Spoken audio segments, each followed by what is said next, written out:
switched. And we sent out a letter, and we said, if you do this, if you actually lure people over to Gmail and have this new, totally new, unprecedented, never-before-seen policy of actually reading people's email, then first of all, that's horrifying, and you shouldn't do it. But second of all, you're going to change the way email is done because other people are going to follow your lead. And sure enough, they ignored our letter. They issued Gmail. It's now the number one email provider in America.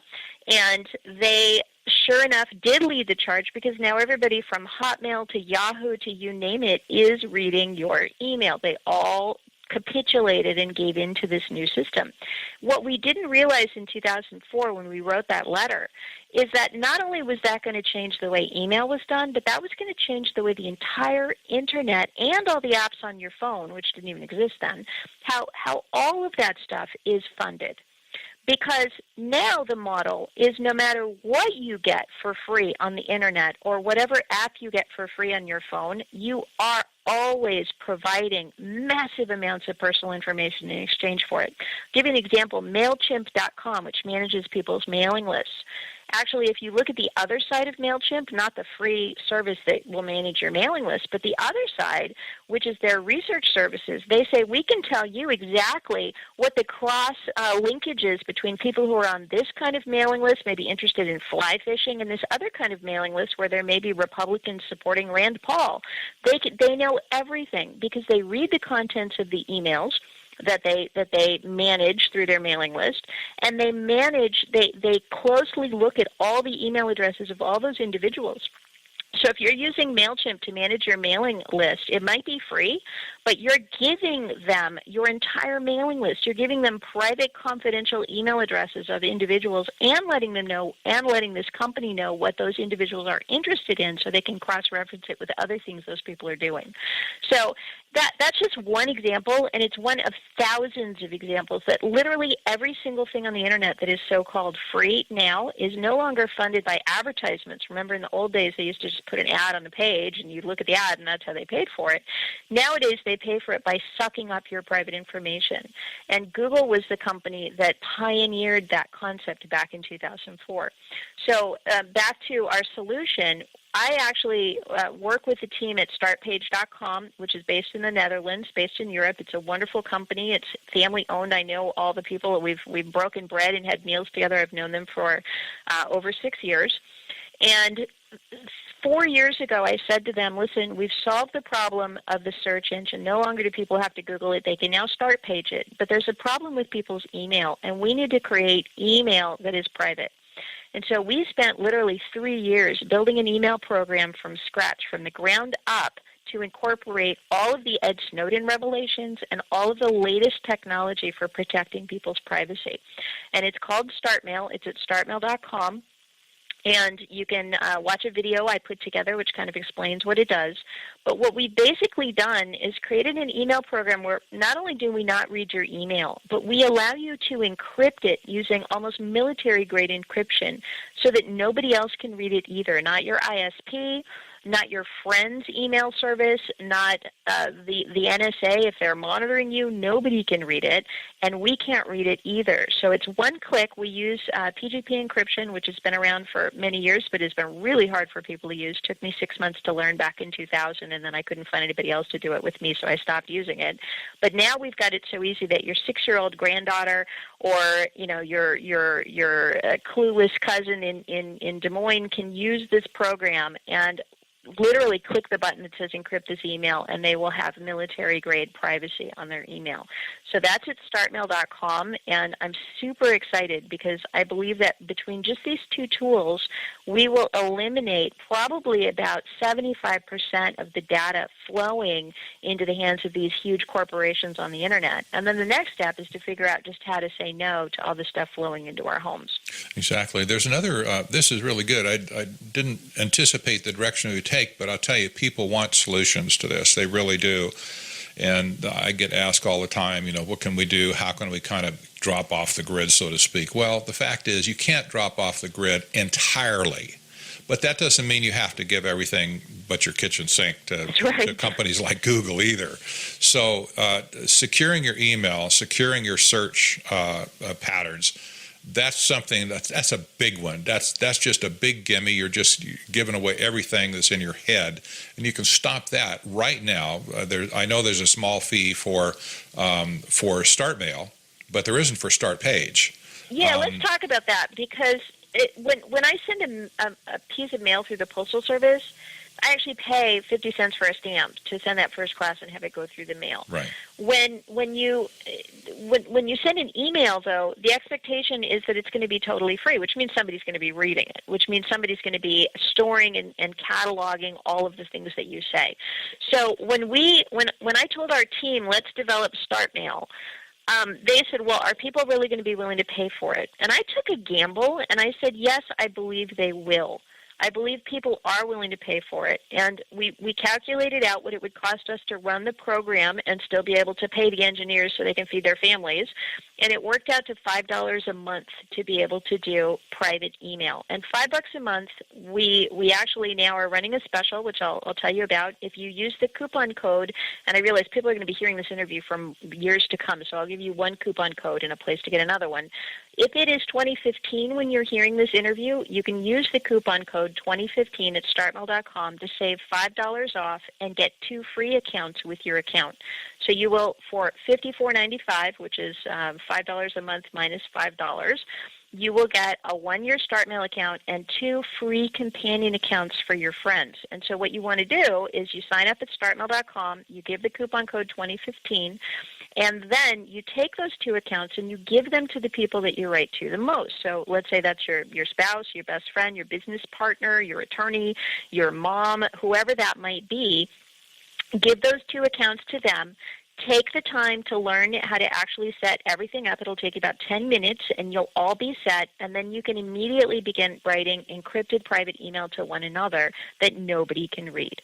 And when I say encrypted private email, it's literally you check the box that says encrypt this message. That's all you do, and it's that simple. It works out to, with the 3 accounts, $1.67 per month per account, and you probably pay more than that for a cup of coffee at your local Dunkin' Donuts or Winchell's, because you can't even get coffee for $1.67 nowadays. So when I actually promised my team, if we build it, they will come, that people would actually be willing to pay for privacy. And the really good news is that it's actually proven true. We just hit the 10,000 subscriber mark, so we have 10,000 paid subscribers at $60 a year. We're just 1 year out of the gate, and we're refining our product and making it better every day. We've had tremendously positive reviews. We've had Bruce Schneier, the security expert, go over it with a fine-tooth comb. He gave us a glowing thumbs up. We had Ladar Levison of LavaBit, who had to shut down his email service because of Ed Snowden being on his account. Ladar Levison, we're also working with him, who also is a huge supporter. We've just gotten really positive feedback. It is the most secure email you can obtain anywhere, but it's also super, super easy to use, and I stand behind it. So I really believe in it. And I told you I was going to give you another coupon code. If it is not 2015 when you're hearing this, if it's 2016, 17, 18, 19, 20, some other year, then go to my website at katherinealbrecht.com, or just my name, kmashow.com, and there will be a coupon code on my home page that you can use. So it's kmashow.com.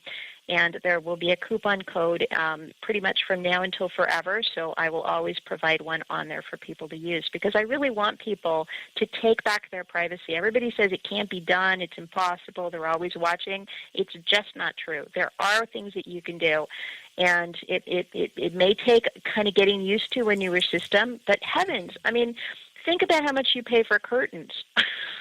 Right? If you live on the ground floor and you're in the city and people are walking by on the sidewalk, you're going to go to the store and you're going to pay probably $60 for curtains to hang in your front window. And so we do certain things for privacy, but when it comes to email, these companies have brainwashed us into thinking that we can't have privacy and we shouldn't pay for privacy. It's kind of as though Google brainwashed you into thinking that all of your windows should be wide open and you should have searchlights aimed at yourself when you walk around the bedroom.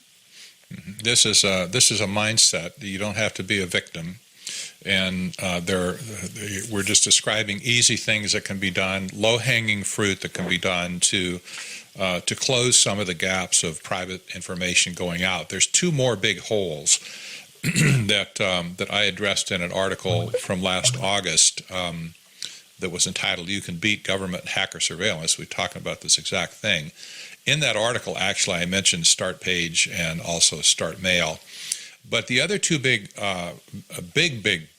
holes in communication is in telephone and in chat sessions on your phones, like on your smartphone, for instance. And there are some really, really good solutions to make those devices more secure. I use an application myself personally called Signal. It only works on iPhone and Android phones. It's free, doesn't cost anything. They're a user-supported organization. This is the only chat application, by the way, that's endorsed by Ed Snowden himself. And it uses high-level encryption to cloak everything that you chat, all your chat sessions back and forth, including pictures and whatever that you might put into it. They're all encrypted. They're delivered end-to-end, and the messages are never stored on a central server anywhere. That's their pledge, at least. And the other thing that's really interesting about Signal is that they've just added phone calls into the service, where if you call another user using Signal, your voice call is encrypted end to end. It kind of reminds you of the old spy boxes back. I'm thinking like the Get Smart TV series. Once upon a time, they'd put this little device over the microphone on the old handset, and it would garble your voice to where you couldn't understand it unless somebody on the other end had that same box, to put into the speaker side. So encrypted phone calls is also very useful. If you don't want somebody else to hear what you're saying, then this is what you can do. And this is kind of a solution that goes back to part of what Google is doing with this phone call service. It's great. It's a very convenient service that they have, but they are able to transcribe your entire phone conversation, save it to a text file, and analyze it any way they want to analyze it after that to find out exactly what you said. To clarify on that, Google Voice, which is the Google phone service, is a horrible privacy invasion, and the reason they've made it available is so that they can get you saying, how it says, please state your voice at the tone, and Google Voice will connect you. Right. The reason they do that is because they want to know, first of all, who called who, so they know the number that originated from and the number they called. They also want to know the name of the caller, because anyone could be calling from a particular number, but if you give your name, then they know that. And they also want to link up a voice print with that particular phone number and that particular individual's name.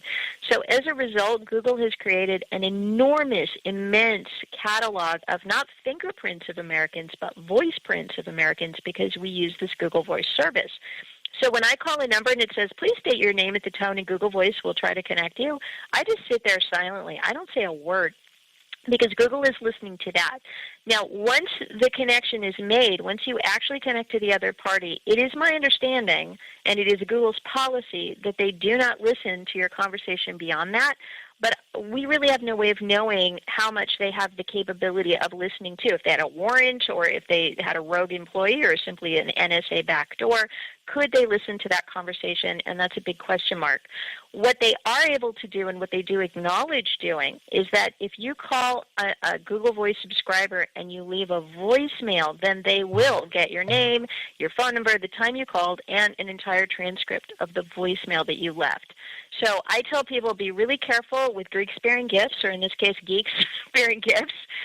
Anytime a technology company offers you something and it seems too good to be true and it's free, you got to ask yourself, you got to tell yourself, there is a catch. Absolutely, there's a catch.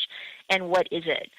And the other thing we should probably talk about briefly is apps. Apps on your phone. So I don't have a smartphone. I had one briefly